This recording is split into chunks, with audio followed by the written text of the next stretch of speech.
पाकिस्तान ने जानबूझकर ईरान के खिलाफ अमेरिका का साथ दिया, ये सोचकर कि इस्लामिक देशों में वो सिर्फ अकेला परमाणु शक्ति बना रहे, जबकि ईरान ने तो पाकिस्तान का समर्थन हर वक्त किया, हर हाल में किया। लेकिन सवाल यही कि पाकिस्तान ने ईरान और पूर्वी मुस्लिम कौम की पीठ में खंजर क्यों भोंका? क्या अमेरिका लंच पर गए फील्ड मार्शल मुनीर चंद डॉलर के लिए पाकिस्तान को बेचा है? क्या सुन्नी मुल्क पाकिस्तान ने शिया ईरान के साथ चंद पैसों के लिए गद्दारी कर दी, जैसा वो पहले पठान मुल्क अफगानिस्तान के साथ भी कर चुका है? क्योंकि पाकिस्तान ने बोला था कि इजराइल पर परमाणु बम मार देंगे, फिर क्या हुआ? ईरान के खिलाफ क्यों खड़े हो गया पाकिस्तान? अपना एयर स्पेस अमेरिकी सेना को क्यों बेच दिया? आज इसी पर चर्चा करेंगे। कैसे मुनीर की गद्दारी ईरान पर भारी?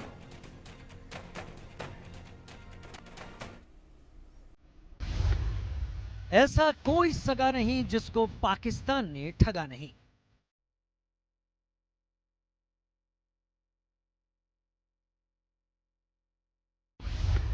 पहले अफगानिस्तान को धोखा, अब ईरान की वाट लगा दी।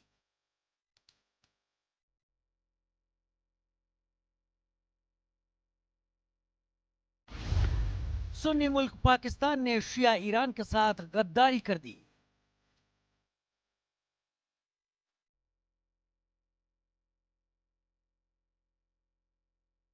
बने रहे पदवी, मुनीर ने कंट्री रख दी गिरवी।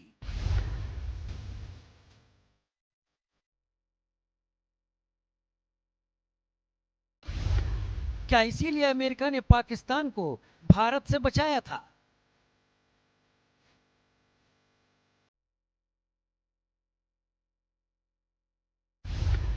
मुनीर ने $2 मिलियन में अपना एयर स्पेस बेच दिया।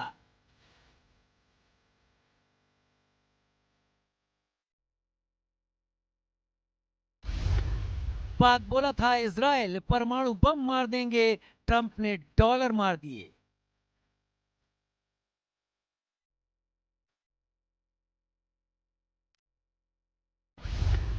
मुनीर संभालेंगे ट्रंप परिवार का 34,000 करोड़ का क्रिप्टो कारोबार।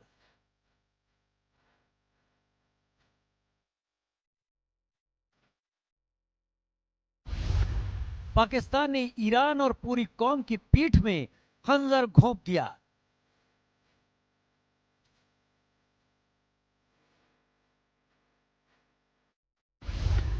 सच है, दुनिया में पाकिस्तानियों से दोगली कौम दूसरी नहीं।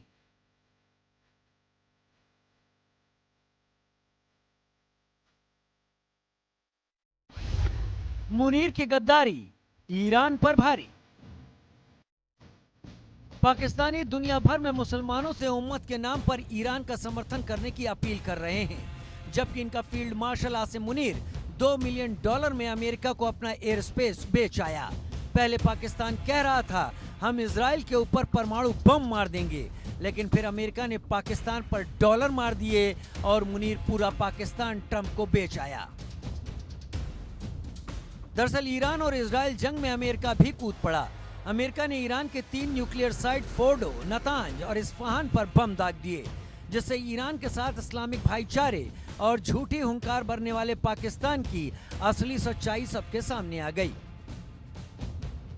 दुनिया में अगर किसी देश को दोहरी नीति का तमगा मिलना चाहिए तो वो है पाकिस्तान, क्योंकि एक तरफ वो अमेरिका के राष्ट्रपति डोनाल्ड ट्रंप को नोबेल शांति पुरस्कार देने की मांग करता है, साथ ही अपना एयर स्पेस अमेरिका को ईरान पर हमले के लिए बेच देता है, और दूसरी तरफ वही अमेरिका ईरान पर हमला करता है तो उसकी निंदा करने लगता है ना ये अजीब नीति?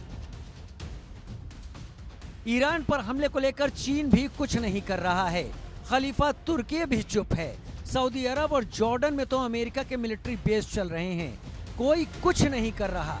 बहुत हुआ तो कड़ी निंदा बोला जा रहा है, यानी 57 मुस्लिम देशों में 56 चुप्पी साधे बैठे हैं, जो हो रहा है उसे बस देख रहे हैं। अफसोस तो मुझे इस बात का ही है, मुस्लिम ममालिक जो वहाँ पे हैं कि वो चुपचाप बैठे हो, तमाशा देख रहे हैं। आज इसका हाल यह है, कल दूसरों का भी हाल होगा, मैं आपको बता देता हूँ। कल दूसरे भी इसमें आएंगे और अमेरिका उनको भी ख़त्म करने की कोशिश करेगा, जो आज खामोश है। मगर मुझे पूरा यकीन है कि उनकी बारी आएगी, ज़रूर आएगी। अगर आज नहीं जागे तो फिर अल्लाह उनको है बस इंतज़ार करें, उनका वक्त आने वाला है। मसला ये है कि ईरान एक शिया मुल्क है, तो भला सुन्नी देश साथ क्यों दें? साफ है कि पाकिस्तान ईरान की तबाही चाहता है। शायद इसीलिए मुनीर ने ईरान के सेना प्रमुख की लोकेशन ट्रंप को बताई और इजराइल ने तुरंत उसकी विदाई कर दी, क्योंकि जिहादी मुनीर शियाओं को काफिरों के समान ही मानता है। इसीलिए देखिए कैसे अमेरिका के B-2 stealth bomber fighter jet Iran पर कहर ढा चुके हैं। बंकर बस्टर बम तबाही ला रहे हैं। अमेरिकी राष्ट्रपति ने ईरान को धमकी देते हुए कहा कि अब उसे शांति कायम करना चाहिए, अगर वो ऐसा नहीं करता है तो उस पर और बड़े हमले किए जाएंगे। A short time ago, the U.S. military carried out massive precision strikes on the 3 key nuclear facilities in the Iranian regime: Fordow, Natanz, and Esfahan. Everybody heard those names for years as they built this horribly destructive enterprise. Our objective was the destruction of Iran's nuclear enrichment capacity and a stop to the nuclear threat posed by the world's #1 state sponsor of terror. Tonight I can report to the world that the strikes were a spectacular military success. Iran's key nuclear enrichment facilities have been completely and totally obliterated. सवाल ये भी कि क्या मुनीर और पाकिस्तान ने जानबूझकर US का साथ दिया, ये सोचकर कि इस्लामिक देशों में सिर्फ वो अकेला परमाणु शक्ति बना रहे? ईरान ने तो पाकिस्तान का समर्थन हर वक्त किया। क्या यही दोगलापन पाकिस्तान पर भारी पड़ेगा? Bureau report, India news.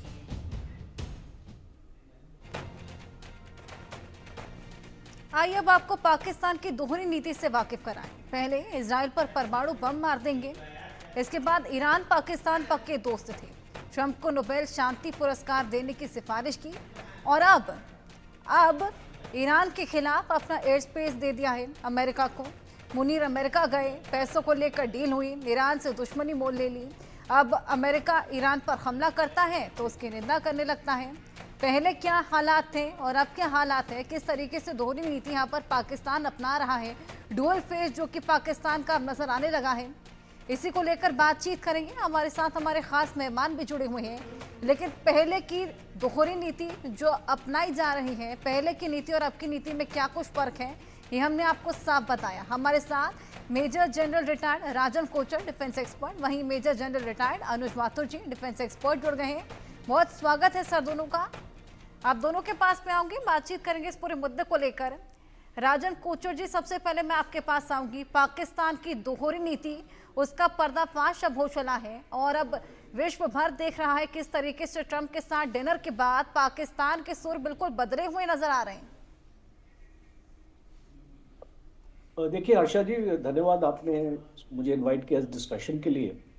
बहुत इम्पॉर्टेंट है ये चीज़ समझना, क्योंकि पाकिस्तान का जो वजूद है, उसकी जो एक मॉरल फाइबर है, वो इस तरीके की वो किसी को भी धोखा दे सकता है, किसी को भी दोस्त बना सकता है अपने मकसद के लिए। और हमने देखा है, ये कोई नई चीज़ नहीं है, हमने पहले भी देखा है किस तरीके से पाकिस्तान की फॉरेन पॉलिसी काम करती है। और एक रिसेंट स्टेटमेंट है, कल की स्टेटमेंट है उनके डिफेंस मिनिस्टर की, ख्वाजा आसिफ की, वो जो बोलते हैं कि हमारी जो गवर्नमेंट है, हमारा जो मॉडल ऑफ गवर्नेंस है, वो है हाइब्रिड। इसको हाइब्रिड का मतलब है कि मिलिट्री भी देश को चलाती है और पॉलिटिक्स भी देश को चलाती है।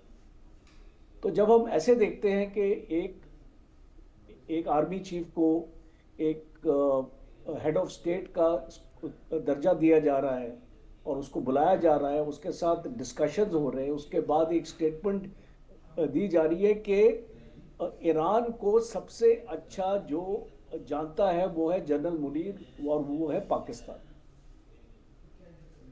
मोस्ट इम्पॉर्टेंट है कि मुनीर ने डोनाल्ड ट्रंप को ईरान के बारे में क्या बताया, जिससे ये स्टेटमेंट डोनाल्ड ट्रंप पूरे वर्ल्ड को दे रहा है कि मुझे जो जानकारी ईरान के बारे में मिली, शायद वो मेरी अपनी इंटेलिजेंस एजेंसी भी मुझे नहीं दे पाई जो मुझे पाकिस्तान से मिलती है। इसका मतलब जो भी एक एक मॉरल एथिक्स होता है, एक दायरा होता है काम करने का, एक देश और दूसरे देश के बीच में, अगर जैसे पाकिस्तान और ईरान के बीच में कुछ बातचीत चलती है, समझौते होते हैं, और आप जानते हैं कि 900 किलोमीटर का बॉर्डर भी है, तो बिल्कुल। उस हिसाब से कुछ ऐसी जानकारी कॉन्फिडेंशियल और क्लासिफाइड जानकारी मुल्कों के पास एक दूसरे के जो दोस्त होते हैं, दोस्त माने जाते हैं, वो एक्चुअली शेयर करते हैं। और अगर वो जानकारी आप एक दूसरे देश को दे दें और इसको समझते हुए कि वो जानकारी वो देश यूज करेगा ईरान के अगेंस्ट, तो इसका मतलब है कि आप अपने आप को पूरे वर्ल्ड में ये अपने आप को एक्सपोज कर रहे हैं कि आप एक ऐसी कौम का हिस्सा हैं जो ऐसी छल कपट में बिलीव करती है। और एक आप अपने देश की इमेज देखिए, कोई भी अगर एक सीनियर एक ऑफिसर, आपका चीफ हो गया या आपका कोई मिनिस्टर हो गया या आपका हेड ऑफ स्टेट हो गया, वो एक दूसरे देश में जाता है तो वो अपने एक देश की छवि क्रिएट करता है वहां पर, बिल्कुल। एक अपनी इमेज क्रिएट करता है। और हम ये अभी देख रहे हैं, और अभी एक मीडिया में रिपोर्ट आ रही है, कोई ये कंफर्म नहीं है, कि कुछ अमेरिकन सैनिक पाकिस्तान में उतार दिए गए। तो अब या तो कोई जॉइंट ट्रेनिंग एक्सरसाइज चल रही होगी, जो इस टाइम पे स्पेशली जब इसको यूएस एक वॉर मोड में होगा, तो वो पाकिस्तान के साथ जॉइंट ट्रेनिंग क्यों करेगा।